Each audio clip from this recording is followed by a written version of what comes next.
Hello, in this segment we're going to talk more specifically about conservation of momentum of a bouncy type where we have the particles coming together, colliding, and bouncing off each other. Now, the behavior of the conservation of momentum is a little bit different when we're talking about an explosion versus a collision.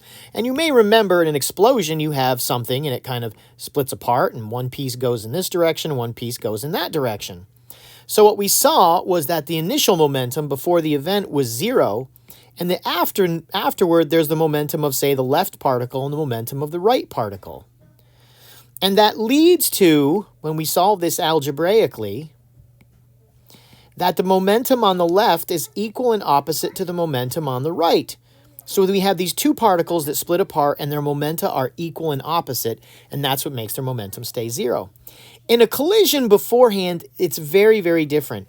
The momentum beforehand can be zero, although it's not usually zero, but it can be zero. It's more often than not going to be zero.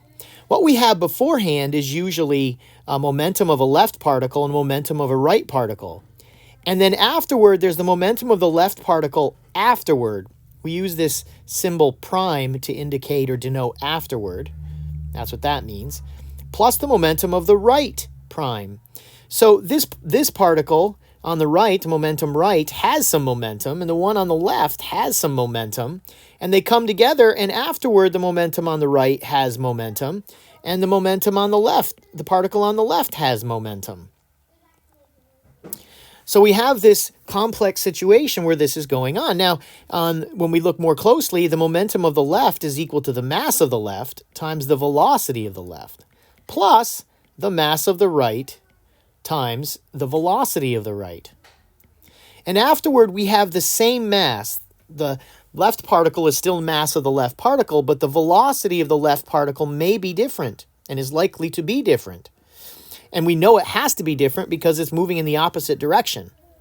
And so afterward, we have the momentum of the right times the velocity of the right prime.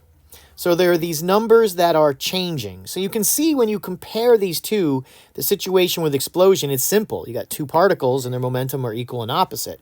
But with a collision, you basically have two particles before, each with their own momentum, and two particles afterward, each with their own momentum, which makes it a much more seemingly complicated problem to solve, which we will look at in the next example.